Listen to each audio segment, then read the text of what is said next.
Thank you very much for all the speakers of that panel. We now move on to our next keynote of the day, and it is one that promises to be both inspiring and a little bit unexpected. It is my pleasure to introduce Dr. Iain Hennessy, Clinical Director of Innovation at the Alder Hey Children's Health Park in the United Kingdom. Dr. Hennessy is a consultant, pediatric and neonatal surgeon at Alder Hey Children's Hospital. Alongside his clinical work, he serves as the Clinical Director of Innovation, a role dedicated to the co-creation and development of medical technologies in close collaboration with academia, industry, and clinicians. He co-founded the Alder Hey Innovation Hub, which has grown into a large multidisciplinary team working in a state-of-the-art 1,000 square meter underground health tech development facility, a space that has earned a rather iconic description. Today, he will deliver his keynote, How to Build a Batcave 2.0. Please join me in welcoming Dr. Iain Hennessy to the stage.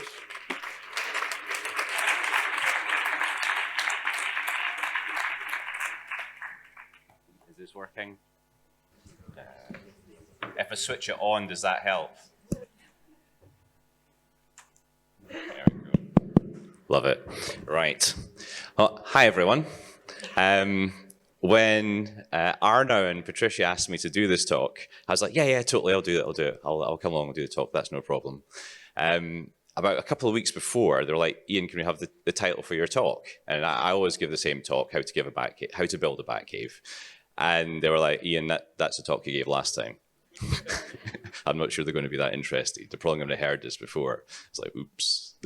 So as a director of innovation, I came up with the genius, How to Build a Batcave 2.0, highly innovative title, How to Build a Batcave, the sequel. Although I think it should have been How to Build a Batcave, I don't know, Return of the Batcave, some kind of sequel that was on it. Anyway, so what I'm going to do is for the people who have heard this talk, I'm going to recap really quickly like in Netflix, just so that you're up to date. And for those who haven't heard this talk, this is going to be a bit of a blast, because I'm going to just run through it in about 5 minutes. Let's see how quickly I can go. So, recap time. Now, after Spain stopped ruling the world, Britain ruled the world. And I think we can all agree that was for the best, really, wasn't it? But Liverpool, which we were from, was the port of the British Empire when we had full naval supremacy over Spain. And a third of the world's trade went through Liverpool, which meant we had a lot of money, but a lot of very, very poor people who were downtrodden. And that's how Alder Hey became good at looking after children, because we had lots of poor ones and we had a lot of money. Okay? But that old hospital was rubbish. I worked in that old hospital. It was falling apart, so we built this thing. And I mean, it's absolutely stunning. It's like a Ferrari supercar of a children's hospital, you know.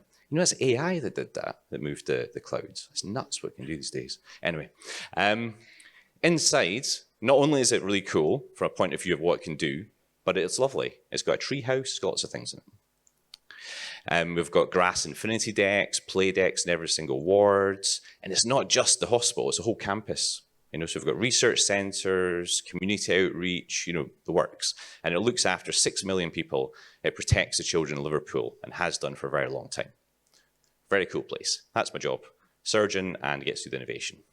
And this is the team, of which there's about 6 of us here at the moment. We've built this innovation team over time. We started about 10 years ago. Why?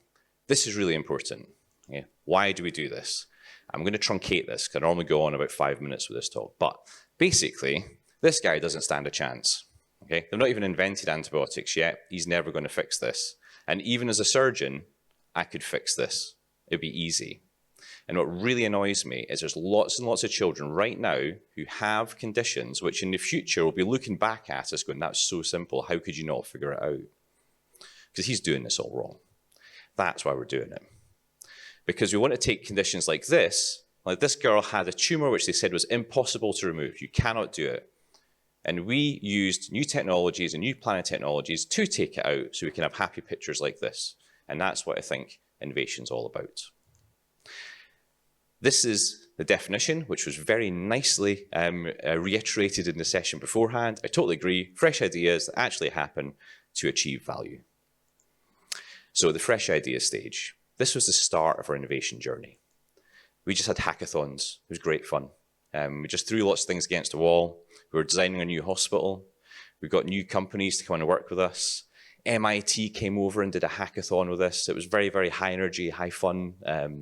Lots of stuff was going on. And then we found underneath the new hospital 1,000 square meters of completely unused space that was going to get bricked up. And I was like, I love that. All right, okay, it looks like the Batcave. We'll just put some tents up here. It'd be great fun. So we took it over and we built a Batcave. Okay, put in a concrete floor, stole some of the leftover lights from the car park when we were building the hospital. Genuinely, those are the leftover lights. So we made a Batcave, and it was totally blank, and it was really weird to start with because there was nothing in it, but we just built it over time. And it does look like the Batcave. Look, that's the actual Batcave. That's what we built, Batcave. I tried to get these lights in. They're too expensive, okay? But all good fun. But the problem is that we actually had to do something. And this is where we met project managers. I'd never come across a project manager before as a doctor, had no idea what they were. And at this point, we were funded by the European Regional Development Fund. So this was 2015, okay? It's such a blow. Anyway, never mind. So we were funded at this point by the Europeans, which was brilliant. And we started making things, and we started making software platforms, and we started getting things into care. And that was great fun. And we also made lots of weaponry as well, for a good reason. So we were doing it so that kids knew what not to pick up. We made lots of landmines that could be put around. So we did lots and lots of things in this period, and it was our implementation phase, making stuff happen. Then, obviously, we lost all the money from the European Regional Development Fund, so we were a bit stuck. And so what we did was we started to make a commercial team. We went, right, let's make a business out of this. And then we expanded again, and I learned what accountants were and all the business development people, and like, right, let's start doing this. And then the pandemic hit, and we had a great time from an innovation point of view. We did like 54 prototypes, 12 into care, 4 commercialized, made a ton of money, had lots of fun, made some things which are frankly dangerous, but it was a good time from a point of view of innovation. And we started to systemize, build our systems, build our teams, get it to make more sense. We started making artificial intelligence algorithms so we could predict who wasn't going to get brought to our outpatient clinic to optimize what we were doing. We started making platforms that would allow us to look at kids at home who had congenital heart disease. We started making children's mental health platforms and selling them on to other places. And you can see we're starting to get more professionalized now as an outfit. It wasn't just all crazy ideas and failed implementations. And then we built a partner network off the back of it, which is the key, I think, to innovation. What companies do we work with? Who do we work with? How do we leverage that network? And started to articulate the value of what we were doing. And it was great, from that point of view. So as you can see, we've got a timeline. New hospital build, lots of ideas, crazy stuff. ERDF, great. But then we were implementing. Then we started making our company. Then we started had the pandemic, which accelerated things. And then things got really difficult after the pandemic. All right, it wasn't as easy to make money. It was starting to get really awkward again. So now we're almost up to where we are at the moment. Now check this out. All right, what's filming the drone? That's AI again. Isn't that nuts? Right, okay. I just took a picture of a drone and it made it move. That's our hub now. Lovely floor, looks very edgy and industrial. We do corporate teaching, we do lots of things. Right, we're up to date. Okay, so that was Batcave 1.0 in hyper time. So we're going to go into what's next. Now, it's much more difficult to make money now. The commercial thing is much more difficult. The NHS is under a huge amount of pressure, and it's reducing its funding for what it regards as being extra. So how do we pivot? Where do we go? Now, luckily, Liverpool wants to be as cool as Catalonia. I think actually I haven't seen some of the presentations yesterday about this is the place to go for health and life sciences. And we have lots of sick people, so we're very good at fixing them. Let's use this as a strength rather than as a weakness. So they've put a lot of money into the region to create innovation zones, investment zones, and health and life sciences is one of the key things that they want to do. So we were like, well, Alder H. Children's Hospital, we were very good at this. Let's do a pediatric open innovation zone. And that's what we've done. And after a long time of negotiating and all the rest of it, we have created a £9.44 million open innovation zone for accelerating children's health tech. Okay. And the idea being is to get Liverpool City region, because we're like an economic stimulus now. It's not the hospital that's paying us. It's not the central NHS that's paying us. It's not people selling things. It's actually the region saying, can you bring companies to Liverpool? Can you help the companies in Liverpool? Can you create jobs? Can you create expertise? Can you use all the amazing infrastructure that we have? And there's a huge amount of amazing infrastructure. We have to do something on the high precision computing front, because Daresbury, our large high precision computing center, has a partnership with us, and it just feels exactly the same as what's going on with Barcelona. So there must be some twinning thing we can do. But this is what we want to do. We want to create intellectual property, bring people to the region to use this area. So this is, one of the main things that we're doing now is our innovation zone. And it is about the jobs, I must admit. It's about what can we bring to the region? How do we make ourselves, that much stronger?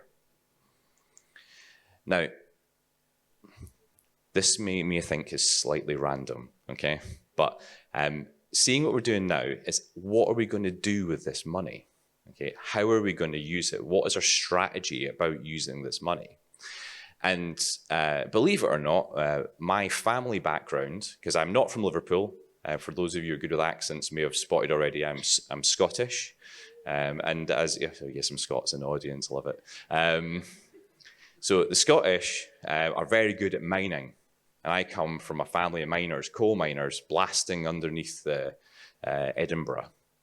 Now, so that's my granddad, the top left-hand side, 3-4 generations of them. Now, the Hennessy family are very, very good at blowing stuff up, okay? All right, this is like what, they would do for fun, and they would have competitions as to who could blow the biggest hole with the smallest amount of explosives, all right, okay? So channeling that, okay, because it's actually really difficult. This is like a blasting pattern. It's about not just how much you don't just like get a big hole and whack the explosives in it and just fire it.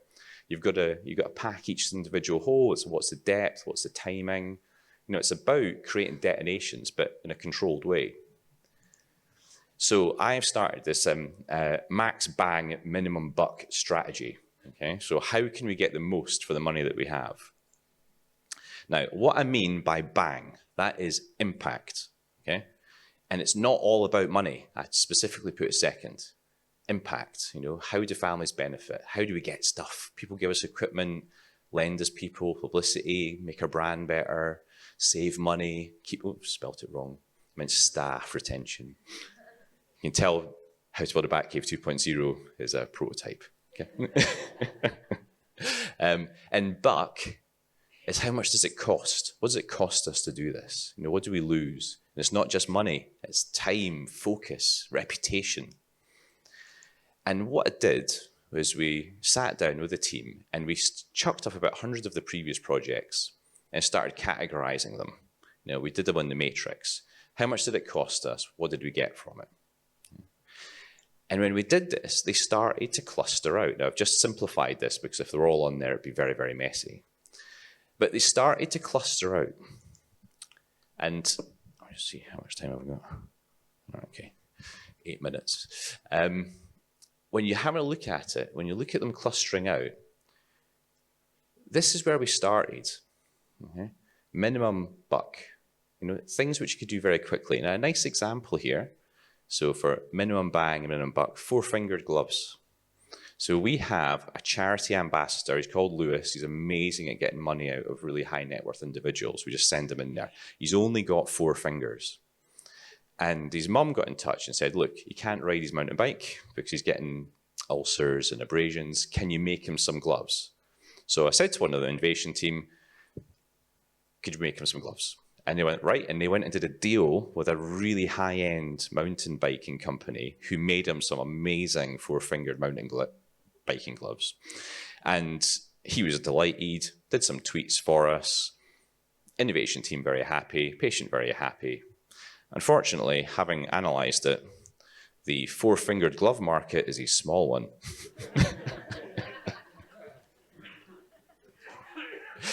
But, you know, we've not lost anything, have we, really? You know, and it was good fun. And, you know, I don't think that's necessarily a bad thing.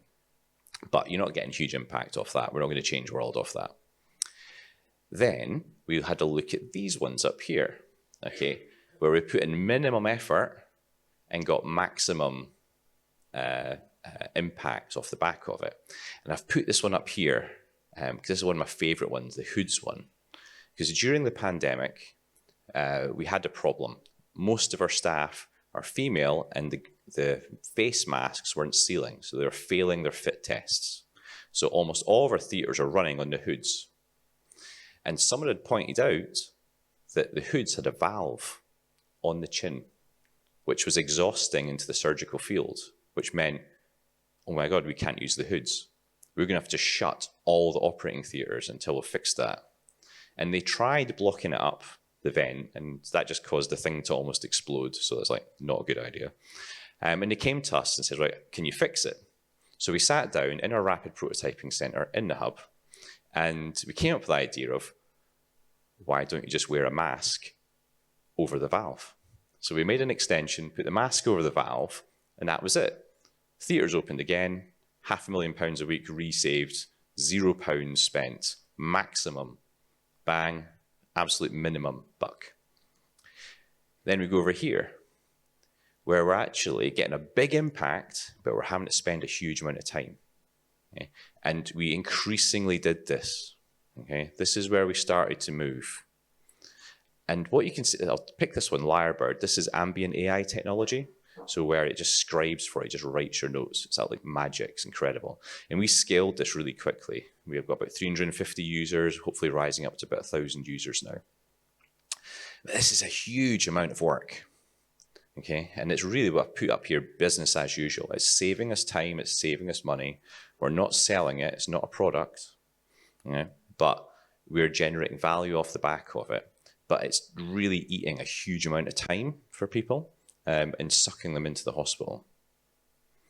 And then lastly, well, maybe not second last, these ones down here, maximum buck, minimum bang, okay? Where we spent enormous amounts of resources and time and effort and got nothing.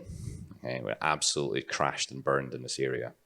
I'll pick this one out here, alder play. I actually been getting chest pain even just looking at the words. Because it just, you know how they say like the sunk cost fallacy? We just keep on throwing money at something. And we all know it exists, and you keep on doing it anyway. That's what we did. We made an app for the hospital. Even the word kills me. So we made an app that was a digital front door. It's about games. It was about exploring the place. 360, view of the hospital. We did deals with Hasbro. We got app of the day on Apple App Store. You think, yeah, we're winning here. This is brilliant. We're going to sell this. We're going to make a fortune. White label it. We'll sell it to every children's hospital in the world. We're going to be rich. But that's just not how it worked out. And it was just too expensive. And we couldn't maintain it, and nobody really wanted it, and the kids never used it, and the play specialists never engaged with it, and we spent too much money developing it, and it just went on and on and on and on. We kept on chucking money at it. The charity hated us. So it was very, very, very damaging. And this is our accelerator, where you spent some money getting it there, but not a huge amount, and it's yet to achieve value. So my observation, right, is that this is a nice place to be, okay, because you de-risk it. If you're not spending a lot of money on it, then you don't mind if you fail so much. The four-fingered gloves, I've got fond memories of it, all right? It doesn't matter that it's not a big thing. So this is fine, okay? From an innovation point of view, you're de-risked. But if it's going to go across to business as usual, then you need to give it to someone else, because otherwise your entire innovation team gets sucked into it, and then they're not doing what they should be doing. And then you get kind of like clogged up, and it's horrendous. And also, if you're over here, then you can't be over here in the kind of hub-killing innovation death zone, which is where you don't want to be. So that's an observation from my point of view. So yeah, so that's where we're up to. That's our past, that's our present, that's what we're working on. Does anyone have any questions? I think we've still got 2 minutes. Yeah. Or anyone want to chuck anything at me and say, like, this is total heresy. We should be making more money out of it. And genuinely, I'm sorry about the Spanish naval supremacy thing, okay? All right, I didn't mean it, although I can see the doors here, yeah? Okay, great. I'll leave you guys to it. Thank you very much.